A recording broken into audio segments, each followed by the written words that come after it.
everyone. We really hope you enjoyed this episode. So, if you're watching on YouTube, if you could please like, share, and subscribe to our YouTube channel, or if you're listening on Spotify, you can always follow us there. Every like and share and subscribe can help our channel to be seen by many more Stargate fans. So, we really appreciate it. And then we also have all of our socials listed up on the screen right now if you wish to follow us there. Okay, thank you, and I hope you enjoy. Bye. And to all the Stargate fans out there, we would love to hear from you and chat with you on our show. So if you're interested in doing that, please reach out to us via any of our social media platforms or email. We've both been watching season 5 of Atlantis, and I think we're both kind of about halfway through. I finished season 8 recently. I think you said you're on season 10, or I finished episode 8 recently. You're around episode 10 or so. Yeah, I think so. So kind of about midway point. I haven't quite watched the mid-season climax yet, and you have, but more or less we've kind of seen the first portion of the season, and I thought it might be interesting, especially because I know we mentioned a couple of different episodes back and forth, and also things I've observed about the tone of the show in this particular season, and one, if we feel like there's a little bit of a tonal shift, and maybe why we might feel like that. And also, I mean, we can talk about some of the individual episodes, because quite a lot of them, I think, did have kind of a unique construction, feel, and like overall sort of narrative to them. So yeah, I mean, and before we delve into it again, inviting anyone who is watching us, please contact us if you want to show your art, any other fandom related things, things you make, things you collect. We would love to see it. So just pop us a message and we'd be happy to chat with you in the future. I mean, I don't know if you want to start, but I thought maybe we could just share our overall impressions of the first bit of this particular season, and then we can maybe delve into some more specifics. I can go ahead. I mean, you'll probably have more insightful things to say, but I can go ahead and then you can. Yeah, continue. No, you go ahead. I feel like I started the last time, so I was like, maybe you should start this time. The people listening are just like, someone just start. Yeah, exactly. It's like when you're like stopped at a crossing block, and like they're like, you go, and you're like, no, go, and you go, and then finally at some point both go at the same time. Oh my gosh, too funny. But yeah, I mean, I think for me, and I know we'll be talking about like specific episodes in a little bit, but like definitely, I guess I felt like there was certainly a shift that I felt, especially with one particular episode, which was I think it was Whispers. Was it Whispers? Hold on, sorry, let me double check. I think it was that one. Yes.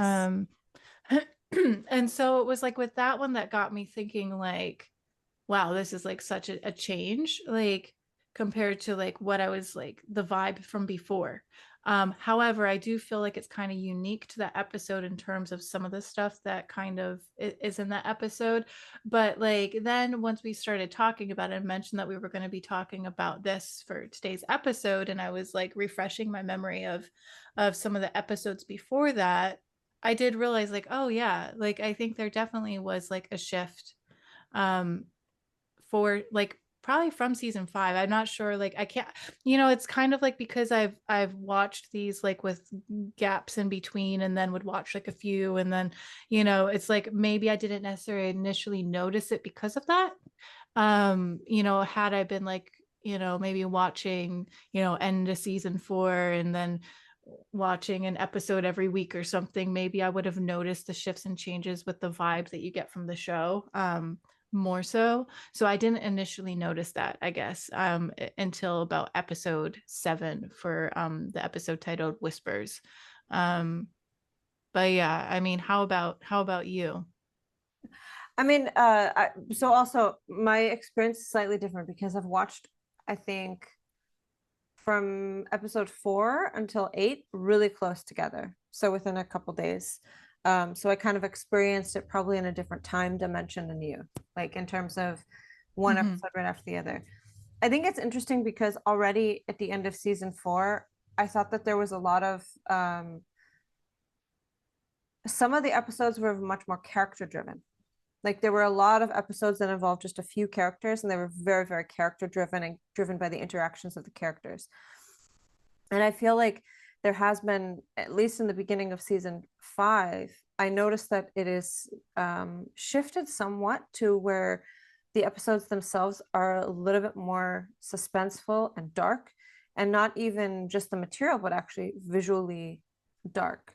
So it also made me think, okay, what year was this? I guess it must have been like 2009, 2008 or 2009. So around that time, I think a lot of shows were getting really ramping up, suspenseful, all darker, that kind of thing. So it could be just more or less sign of the times.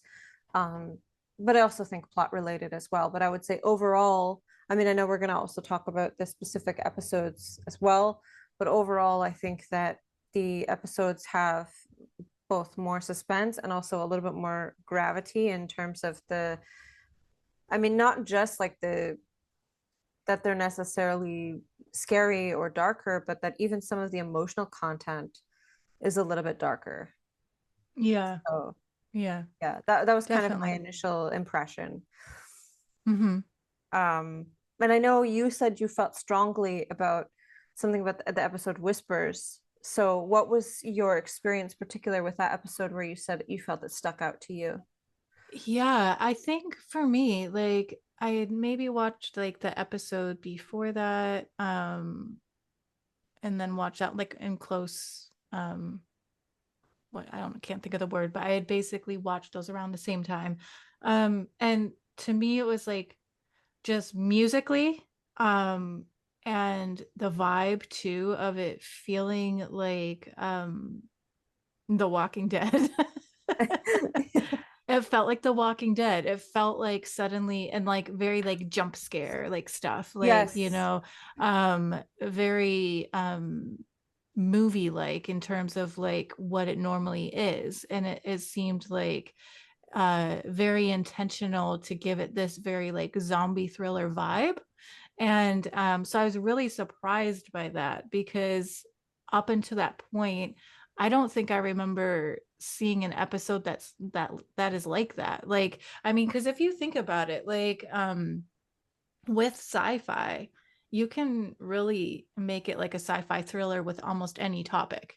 Like any topic that comes up, they could have approached it in a way that it's like this sci-fi thriller vibe. And so immediately I'm just like watching it and I'm getting like freaked out and I'm getting like weird, I'm just like, I don't normally get this when I'm watching Stargate Atlantis. Like I don't normally feel like, oh my God, I'm watching The Walking Dead. I'm watching like a zombie flick, which I thought was really cool. Like I liked it. I don't think I would like to see it like that all the time, but I think it worked really nicely for one episode to have it be very different like that. I guess that's also the first time where like they, at least I think, I could be wrong on this, but the first time where they have like a fully female led team that they're Yes, that's working true. with. Um, and so I mean, yeah, I mean, I guess that's just mainly it. It was the, I guess what would you call it? The cinematography of it, the coloring of the Mhm. scenes, the music, the way they edited the episode to like have those jump scare moments that make you feel like you're watching a different type of show or movie. That's all what stood out to me with that I was like, whoa, this is different. Like we need to talk about it, because like Yeah. before it and after it, I don't feel like there's things that match that necessarily, but yet you are right in terms of like things having a darker theme to it. So I can see how it does still blend well with the rest of the show, but that's what stood out to me immediately with that episode. Yeah, no, that's very true. The jump scares is something I think. So the episode when you asked, is there an episode that is kind of similar or even came close? The only one I can think of that somewhat comes close is from season 6 of SG1, the Nightwalkers episode, the one where the entire town is sort of half Oh, infected. with gold, and Yeah. um they kind of the gold, because they're not quite there, like they're clones or not quite mature or something, they can only take control at night. And that one had a little bit of that kind of a vibe. It had a little bit of more of a darker vibe, but not quite like, no, I don't remember there being like jump scares. It was just more that the tone of it was kind of a little bit Yeah. different. And also maybe the tone of the one where, I mean, maybe not in the same vein, but I think there was this kind of tonal shift, was, I think it was called, it wasn't, I don't think it was called Resurrection, but it was the episode, I believe in season 7, where they meet, I think, Anna, the girl that is like a gold clone, and she has gold DNA, and she's kind of created by this doctor, and it kind of gave this like almost, I mean, not like Frankenstein vibe, but this vibe of, oh, crazy scientist doctor creates clone gone wrong type thing. And so that also had kind of a similar like dark um vibe that was more kind of Yeah. moving I in. don't remember that one. I was just trying to look on my phone to see the episode to see if it reminded me. For some reason, I don't remember that one. Yeah, but But there's so that's interesting. Yeah. yeah, and I mean the doctor, and he's like so creepy, he's like smoking, and he has this voice like all like you know, scientist, he kind of has this sort of psychopath voice. And so I think that is a little bit different. um but I would say overall, like in season 5 of Atlantis, even for me, like already the episode previously with Rodney, where he was kind of dealing with the childhood's end, or second childhood, um that already had a much more weighty um vibe about it. That I think, I mean, of course there was a big shift in the whispers with the jump scares, but I think already that one, and I mean even the one before it where Weir came back, and it was kind of somehow Weir and all the replicators ended in space, like stuck, and like she sacrificed herself, and like that already had such a, it was like an emotionally gravity that in episodes like that you're not quite used to. Like when you think in sort of previous Atlantis, I mean, there were things that happened. And of course, I mean, there's episodes like Sunday where, I mean, it's extremely emotionally weighty, but it's also an extreme thing that happens. And I think in this one, it was kind of like more of an unexpected, because the thing I expected the most is that actually the replicator Weir wasn't really Weir, that it was someone pretending to be Weir, and that they were duping Yeah. them, and then they were going to escape, but it kind of wasn't. And then it was like, whoa, that was serious. Yeah. That was serious. But then to have that, and then immediately after to have the one where Rodney gets second childhood, because I think it was either immediately after or like only one episode after. Very, Is very that what close. they call it? Second childhood? It's the where he's a parasite, right? Yes, exactly. Yeah.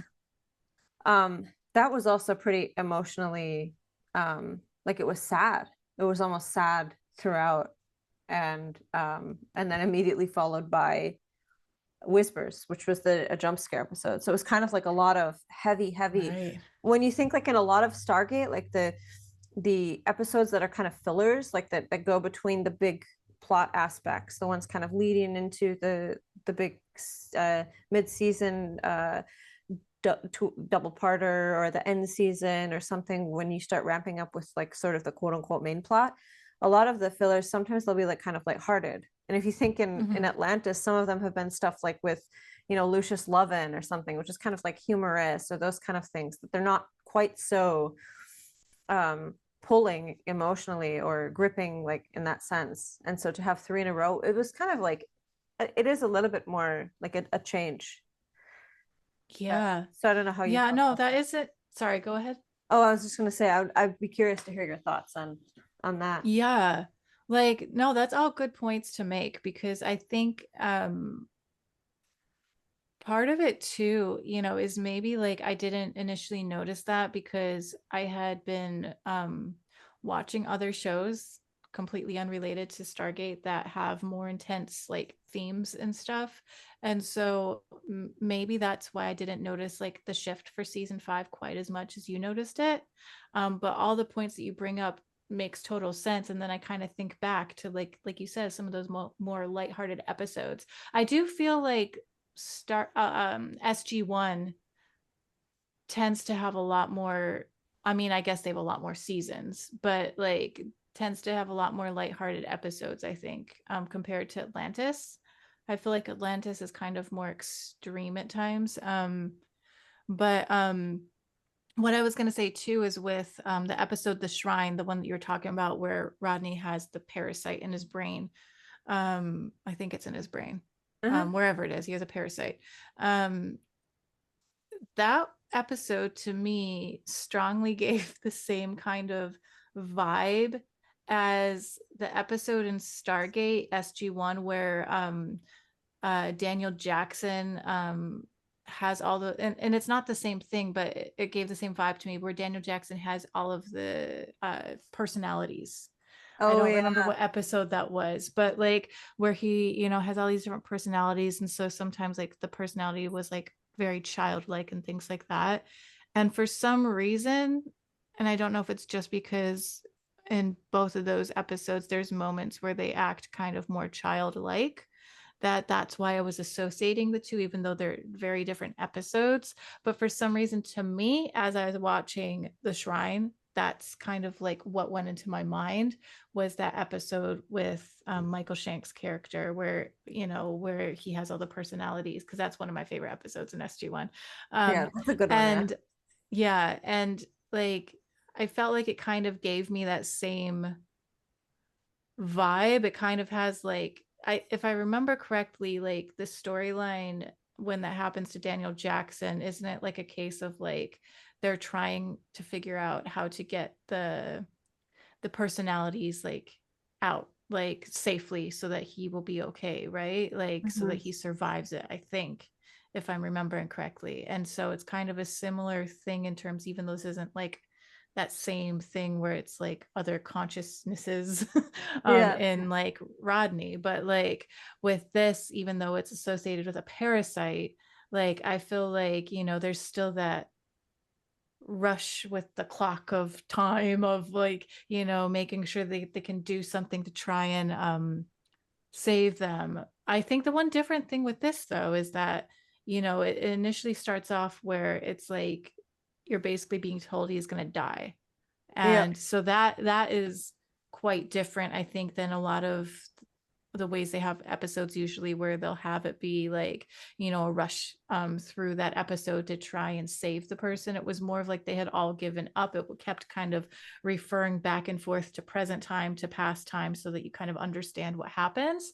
And so I thought that was kind of a different and interesting approach to that episode as well, because then like you know even though we know that he's going to be in the other episodes, um I can imagine if watching it in real time of when the actually aired, it could make people think like, oh my gosh, we're gonna lose Rodney McKay. Like he's, Yep. gonna be like taken off the show. So it also sets that worry in as well as a viewer if you're watching it and like not knowing that he's gonna be on the next episodes. So that I really, really liked that episode. Me too. Yeah. I mean, I'm just like also like a big fan of what's his name, the actor David Hewlett.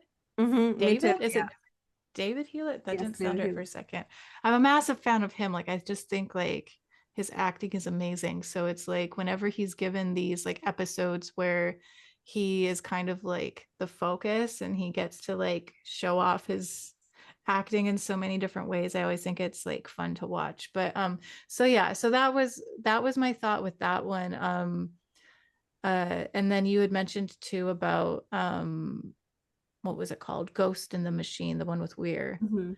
And I too thought the same thing, where I thought that we were going to find out it wasn't actually her. And Yeah. so Right. I was surprised that it actually was her.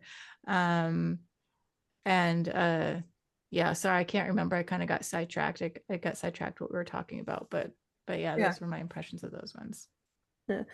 No, it's funny. I think something that's also they did really well in the um the shrine, is particularly with the flashbacks, is that they, I mean, I know they put the day so that you kind of know. Sometimes they didn't. Sometimes it just flashed back to when he was having an interaction with someone.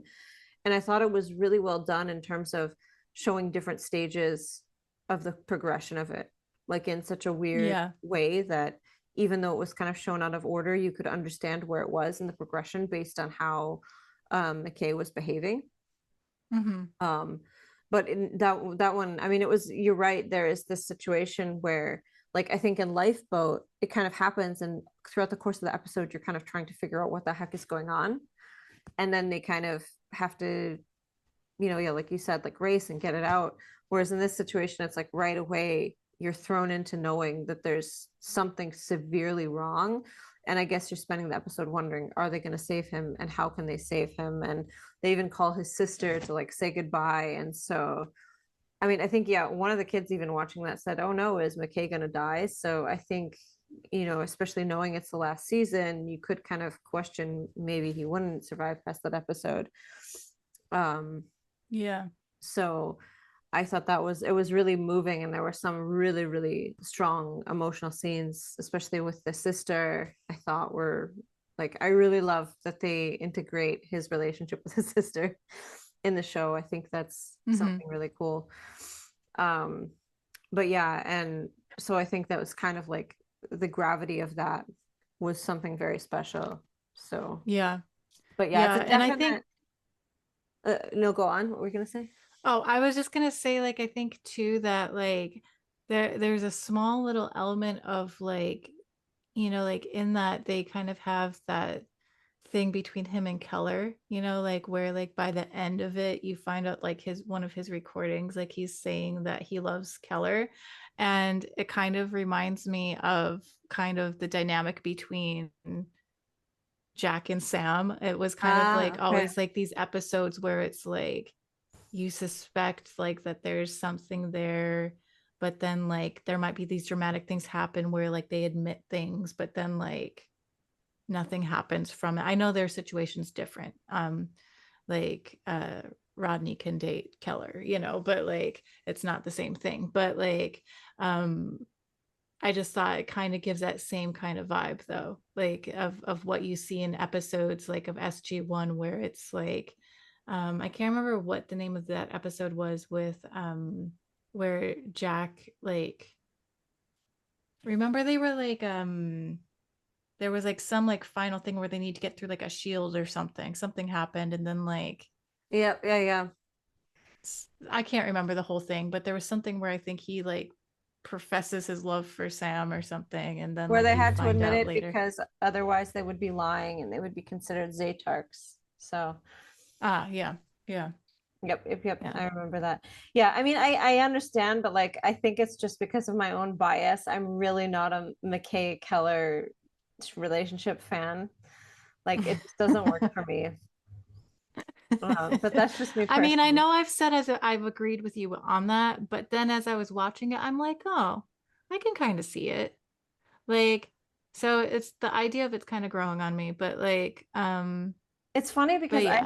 I had the exact opposite. Like if you go by the Dr. Keller that appeared in the episode with Taylor, where she's kind of like neurotic and worried, and Taylor's like there calming her down, I could see it more then. But then as the show got on and as they interacted, I can see it really less. Like the more it Hmm. goes on, like the more I don't really see it, and I don't really like, something about it just doesn't make as much sense as like, say the person he was with previously, or his fascination with Sam or something like that. Like I would, Right. but that's just, I mean, it's just like it's a ship. I know there's people that really are not into Daniel and Vala, or not into Sam and Jack. So, Yeah. No, I totally get what you mean. Like there's definitely people that I think he matches better with for sure. but I thought one thing I kind of question about, especially, I mean, I haven't seen the mid-season episode yet, so I'm kind of missing that. But already kind of going into the season, I think it's quite set up that what is going to transpire is a lot to do with Michael, right? And his already kind of moving in the direction of like horror type zombie stuff with his clones and his hybrids. I mean, this is already kind of the stuff of many like zombie movies or video games and stuff. So I think already it's you feel that. And so I kind of wondered, like, you know, as watching this and then you have the jump scares, how much of this like contribution of that is partially just that, in a way, like the Wraith storyline kind of went down this dark path with how they were. Like the Wraith, when they're first introduced, they're kind of already scarier, like in a way, like just visually and Yeah. like with their sort of vibe, they're already a little bit more like frightening. And but it could have been taken in like an over the top way. Like, you know, the Goa'uld, they're very frightening, but they're also ridiculously over the top. Or in, I mean, even the Ori to some extent were over the top. Like they were a little bit more gravity than the Goa'uld, a little bit more serious, but there was still some kind of like not caricatureness about them, but something about them that, you know, like wasn't quite so frightening in that sense. But I feel like the Wraith, they really leaned into the actual serious scariness of them. And I don't know if maybe you agree with that, or like how you feel about that, like when you think back to when they first introduced the Wraith and how they kind of went with them as a whole. Yeah. If that has I an definitely impact. Yeah, I definitely think that the Wraith initially are introduced in a very like they're definitely scary. And so it kind of starts off like that. I do feel then there's things that continue that sometimes take a layer of that away a little bit. So for example, like with Todd, the Yeah. Wraith Todd, now if you can remind me, was he the Wraith that was in that prison that then comes out and then saves like it was like a Wraith that was in a prison, and that's how his character is introduced to to everyone, because he was like being held as a slave, and then he gets out with one of the whatever member of Stargate Atlantis that was all, I think it was Joe Flanagan's character Uh-huh. that was in it, and and then they get out, and then he basically had to take away, like he used like his like wraith power stuff to basically, that's when they first find out that they can give back life. Uh-huh. And then from then, like they says like they helped each other, but next time they see each other they're going to kill each other kind of thing. And then it ends up being like this weird like relationship where they kind of help each other. I think so. It's possible. I'm It makes sense. That would make the most sense to me, and I feel like you're right. I know that there was only one other Wraith that they kind of imprisoned, but I feel like he had a different name. They gave him a different name. Yeah, So because I I think, think Todd has been in it a lot, and I think that's where he comes from. I think he was the one that was imprisoned, and and then I can't. yeah, because then Shepard kept getting his life taken away, and so then he gave Shepard his life back. Yeah. Like because they escaped out into like the woods somewhere, they both escaped, and then you Yep. think that he's like killing him or something, but he was doing that to get his strength back because of being enslaved for so long. And then Yeah. he did something where then he gave power, like his life back, and I think that was the first time when they found out that wraiths could do that. Yep. Yes. um and so it's always been kind of like this complicated, if that's the right race that I'm thinking of, it's always Yeah. kind of been this weird complicated relationship of because then I think he never came back in the show for a while after that. Um But then and he came, yeah, he came back later then, and then he kept. I think when they needed to work on some things, then they would kind of collaborate with him. I think the more yeah, Michael became around, the more Todd came back. yeah.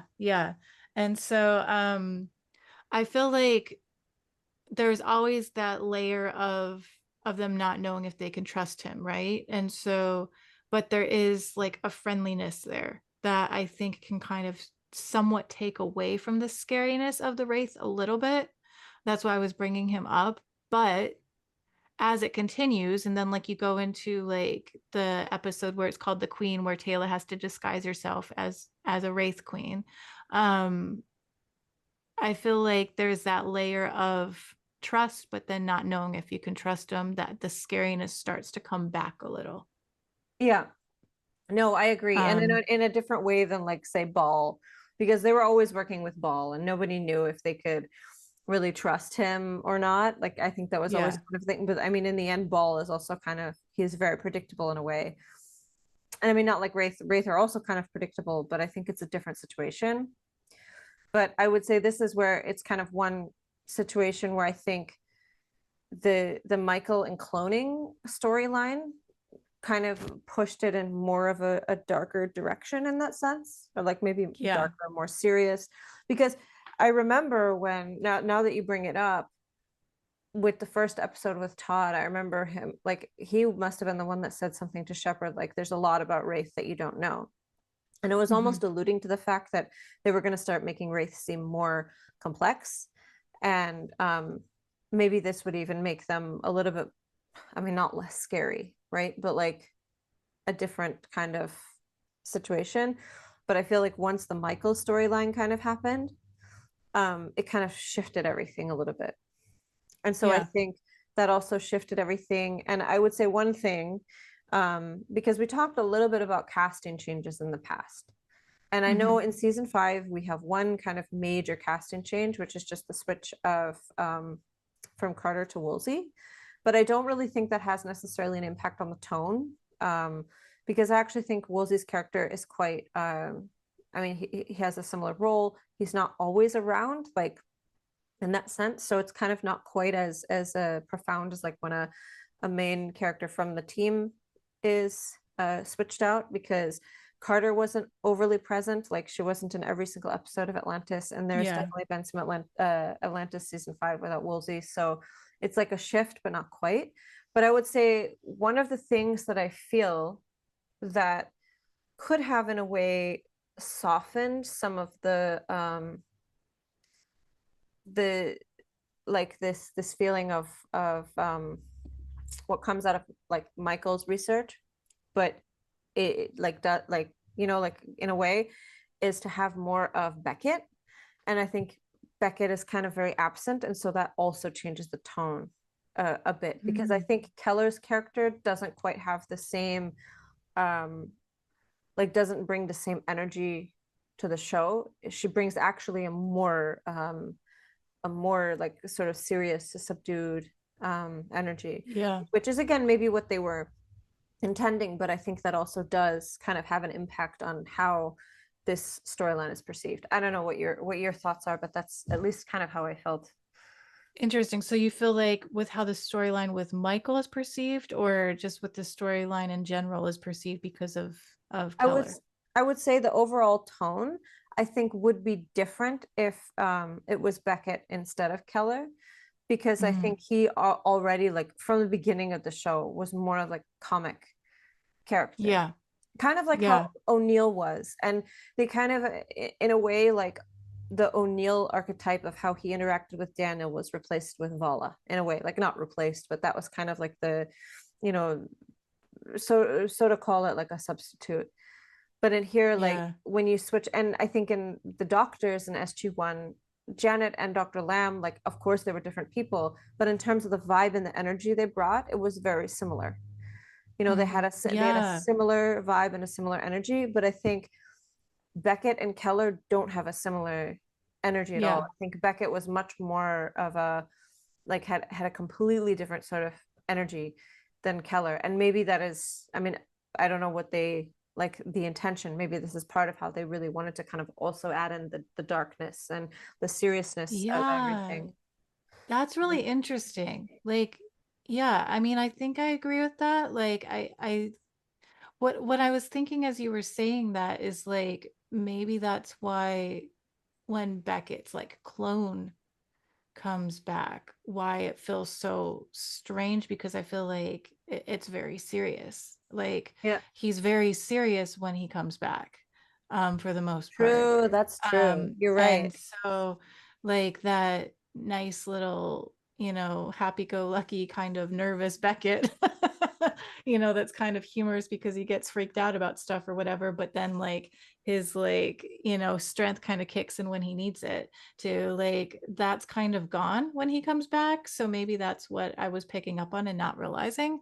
And you're very Interesting. right Yeah. about Keller having a more subdued, serious vibe. Like, even when it's something lighthearted that they're talking about, sometimes it's still that more subdued vibe Yeah. that yeah, it does change how you perceive like certain scenes and storylines too, for sure. I mean, it'll be interesting to kind of also go back and chat about the Wraith once you've watched, even up to like episode like 11, because there's a Mhm. lot of stuff that goes down Yeah. with the Wraith in particular. When it gets to those episodes. So it'd be kind of interesting to kind of like continue from there because yeah, it kind of all applies to what you were saying about that too. Yeah. Um I mean, I think it's interesting because like specifically with the change in character, I think you could almost say that in SG1, season 6 had a similar tonal shift. And I think it was kind of necessary because like the show was kind of moving in a different direction and they had different and more high stakes things to worry about, especially as they mhm. moved on to like the storyline with the ancients. And you really need, at some point you can only fight Apophis for so long and you have to kind of move things forward and in a certain direction. And I think actually season 6 was a bit darker, but I think that Jonas was kind of the opposite effect because he was kind of like he was put in to fill in for Daniel, and he had kind of the similar.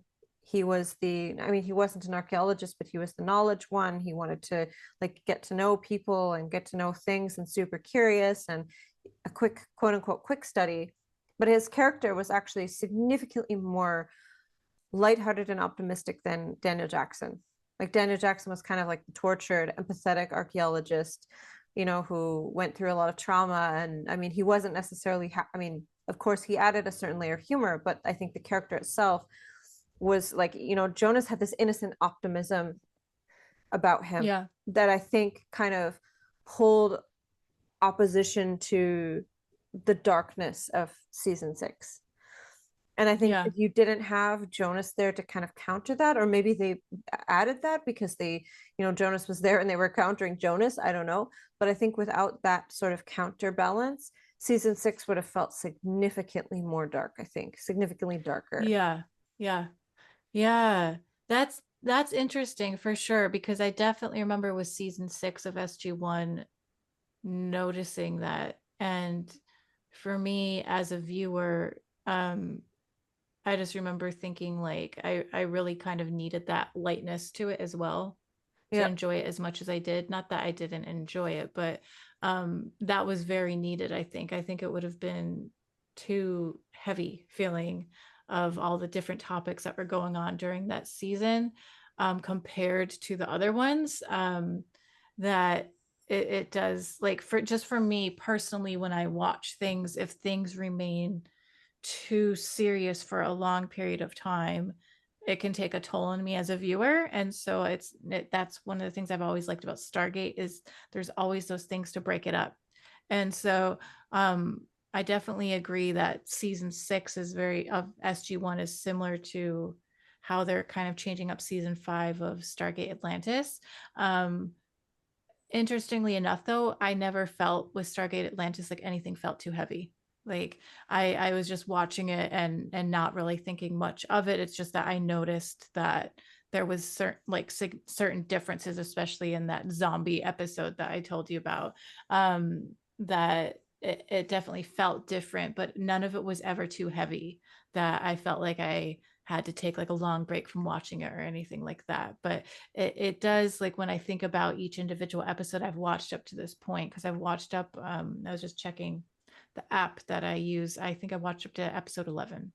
And so everything is very jam packed with a lot of stuff that goes on. That is quite heavy topics. but there are ways that they kind of break it up a little bit with humor, especially in the coming episodes of some of it that we can talk about a different time, but once you've seen it. But Out of curiosity, yeah. do you think that it's partially because of expectation? Because already with Atlantis, there's already a little bit of an expectation that things are going to be a little darker since it started this way with, the wraith being already darker. Or do you think there's a different way that they kind of integrate the lighter and humorous aspects to counter? Like, what would you say? Because you said, like, why would you say that is that it I think it's a bit of both. I think it's a bit of the time of when they filmed it. I think Atlantis clearly gives um the vibe of the 2000s. Yes, um absolutely. so I think from the start there's been a certain dynamic that they've went with that show that fit into that time period that was also happening. And even though I'm not watching it in that time period, something about that, I think even just with the change of, like, I remember when I first started watching Atlantis telling you that I noticed a change with the music. Like, Yes. with both of us being composers, I think we're kind of in tune to kind of noticing that. And and immediately I noticed a change in how the music was done. Uh-huh. And I liked it. It's just like I noticed a change. It was something about that felt different. It felt more of like what you would probably hear during a show of that time period. And so Oh, I totally, think it's a totally. bit of the time period of when it was filmed, a bit of whatever was going on at that time, of what was popular to use during shows, and technology changing, and all sorts of different things play a factor in that. And then I also think with SG1, it lasted longer. It started, whatever year, I'm not even sure what year it 97, started in. 97, yeah. 97, which was a very different time. Um, and I feel like I'm kind of curious too with SG1 if it feels a bit of like a slower buildup as well compared to Atlantis. Um, I feel like it's probably heavily based on the time period that these were filmed, is what I'm feeling, I think. Yep. And then so I feel like with SG1, maybe it was a bit of an expectation thing of why it suddenly felt so heavy to me. With season 6 in particular. And then with Stargate Atlantis, since they've had things kind of like that up to that point, maybe not quite as much. Maybe it's just kind of went more seamlessly into the overall show without me realizing. I don't know if my view on that slightly you know tainted because I was watching other shows that had kind of like heavy topics of, like, crime and murder and things like that, that I had been watching those types of shows that, maybe that distorted my view of what I felt like when I went back to watch Atlantis, because I had taken a little bit of a break and then I went and started watching it again. So that could also potentially be why I didn't notice quite as much. Yeah. But yeah, I mean, I don't know. Do you have this like a similar feel with all of that, or does your view kind of differ from what I was just saying? I mean, I think it's interesting because I think in the early Stargate, and I mean, maybe I have also this perspective that like when I'm working, I will put on, like, I've kind of started cycling Stargate again, like when I'm making a score and I get to the point where I'm just entering stuff, I like having this in the background, or if I'm coding or something like that. So then I would be kind of like half watching it because the stuff I've already seen, and it's nice. I like to hear the Stargate. I like to hear the soundtrack, and sometimes you hear other things you don't normally hear. But it's interesting because I think it's partially, it was from the 90s, so I think there was more optimism in the show in general, whereas yeah, Atlantis was kind of coming in the early 2000s, like mid 2000s, where things were starting to get less optimistic, and I think that's also reflected in SG1. And then also you have this aspect that the beginning of SG1, they knew nothing, like not just like that, the characters knew nothing. And so I think they had to kind of build it much slower because they were really starting from scratch. It's kind of like the development of how technology and things work, that you start and you really don't know anything. And then they slowly start accumulating alien technology and like all these other things and more knowledge. And I think by Atlantis, of course, they already have so much that Atlantis can't. I mean, there's some things that can start from scratch, but even really ancient technology, they can't start from scratch because they have some knowledge of it. So I think there's that aspect. And I mean, I think also, I mean, I don't know how much this played a factor into it, but you don't want to make basically just the same show twice. And in a sense, I appreciate that Atlantis doesn't exactly follow SG1. And I think it does have its own way of having a little bit of humor here and there to lighten it. I don't know how much was actually lightened in the jump scare episode, but I think for that particular episode, it maybe would have not worked. So if they would have lightened it too much, and they are, I mean, I know I don't remember everything that happens. I did watch this season once before, but I know like that, of course, that you can tell what they're building into with Michael and the Wraith. It's going to be a very dark thing, and so I also think that's probably, you know, like foreshadowing in a way and trying to already get you for a feeling of this. So yeah, I would say my impression is probably kind of similar. I don't have the experience of watching other shows. Like I've like, unless like the like figure skating is like bloodbath or murder, then that's like my closest, that's like the closest thing. And it's not like the same. So I think I haven't watched anything other than Stargate basically. So it's kind of like my baseline at the moment, like at least since we've kind of started this, that's kind of like been the only thing I've really watched that was like a show. But yeah, it's also what you mentioned about the music I find very interesting, because going back to like rewatching Stargate, in the beginning of like the first season of Stargate, they don't really quite have the character themes yet because they were primarily using, I think, music from the movie. They wanted to, or maybe they were told to kind of keep the music primarily from what was already there in the movie.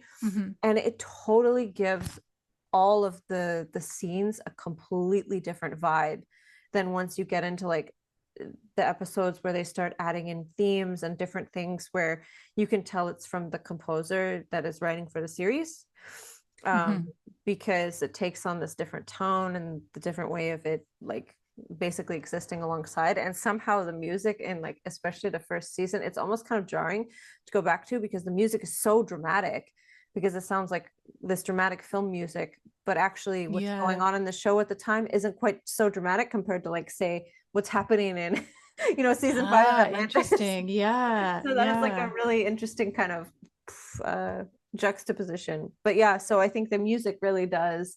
And in Atlantis, there are the sound effects and music, there tend to be a little bit on the more creepy than in SG1, I think. Yeah. So it helps set that tone. But yeah. Well, I wonder too, like in terms of like music, I'm trying to remember during the time of the Stargate series coming out, that was a time I believe with movies where it was very common for movies to have these big orchestral scores, and then Yes, that kind totally. of went away. That kind of went away for a while. I feel like it's kind of come back, but in a different kind of way. But I feel like for a while there was like movies that had a very specific type of sound, you know, to their scores, and then that went away, I think maybe because of budget reasons for films and things like that, where then like it got significantly lessened, or it was just different types of compositions used in like film and stuff.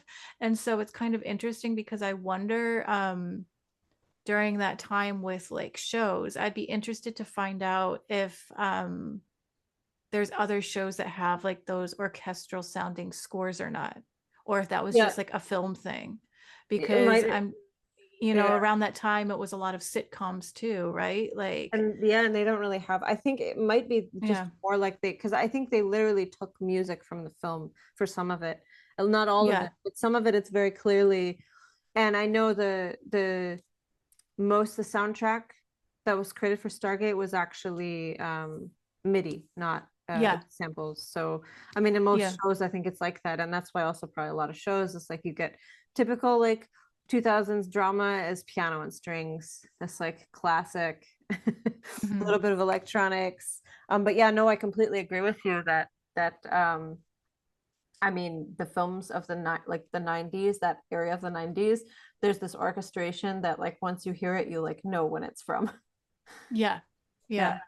I mean, I feel Yeah. like there's some area in like the 60s or 70s that's like that because the particular orchestration that they use, it's so I mean, I find it a little bit too bright, like the spectrally like bright, and I don't really like it, but I also kind of when I hear it, I think I don't like it because it reminds me of that time period, and like usually movies from that time period make me kind of depressed. Yeah. So I think Yeah. because I associate it so much with that time period, like that bright sound makes me feel depressed. Oh, interesting. That's so interesting. You know, like how different sounds will, especially like if it brings out like a certain feeling that people have, and then it either causes them to like it or not like it. That is interesting. Yeah, it's funny, right? Like, yeah, but yeah, anyways, that's I mean, in a nutshell, I would be really curious if other people feel a similar um shift of tone of Atlantis season 5. And I Yeah. mean, I can imagine, especially at the time period, maybe this was a really necessary shift of tone. And I'm super curious because we haven't seen Universe yet. I've never seen it. I think you've seen a little bit of it, I've right? seen it once. I've I've seen, yeah, I've seen it all. Um, because I remember watching it when it came out, but you haven't seen it at all. But I really liked Universe. I know that there's a lot of, but it'll be interesting. It will be interesting to see what you think as a first timer of seeing that show. yeah, it Because co- it definitely is a shift of tone, yeah, like a tonal shift with that one for sure. yeah. And I mean, I think like the tonal shift, of course, like it probably makes it feel like something different, but it's kind of like this double-edged thing where if you keep it the same, then it's just going to be really boring. And I honestly think like with SG1, I remember so many people said that about season 9 and 10, that they just, oh, they're not SG1 anymore and everything is so different because the tone is so different. But like when you're actually watching it, like if you watch all the seasons and you get to season 9, you're almost like, oh, cool, something new, because like you can't really just fight Apophis for 10 seasons. I mean, Yeah, that's just how for life sure. is. It's like basically being in high school forever or something. Yeah. It would be a nightmare. It's an interesting balance that I think shows sometimes need to have, that I think can cause a show to be successful or not, is that tonal shift of what they do throughout the seasons. If they're lucky enough to be renewed, what do they do with that time and how do they change it? And, changing it enough to keep the interest there, but not changing it too much to make people just kind of be like, oh, I don't want to watch that anymore. Um, and I think Stargate clearly does a really good job at Me keeping too. things interesting. And um, you know, that's even like once we do get to Universe, I think the changes they had with that show were highly necessary. And I personally was really frustrated that people immediately disliked it because it wasn't the same as Atlantis and SG1. And that personally drove me crazy because I'm just like, I don't want to see another Atlantis. I don't want to see another SG1. Those are great for what they are. I want to see something that goes with that, but is different. And so, yeah, anyways, I'm babbling now, but yeah, so if those that viewed it can like viewed this Yeah. episode can let us know, like, did you notice a shift in season, what is it, season 5 of Atlantis, and your thoughts, and that would be awesome. So Yeah. And we also like encourage people to say if they didn't like it for whatever reason. I mean, that's also totally fine. Um, and I mean, I know like also people don't like things for different reasons. I mean, I'm sure there's people that say they don't like that if Universe was exactly the same, they also wouldn't like it. So um yeah. yeah. And so it'd be Yeah. interesting to Let us hear know your people's thoughts. opinions. Various opinions are, what gets the conversation going and also helps us come up with other ideas of what to talk about in other episodes. So if you disagree with us, tell us why. Exactly. Exactly.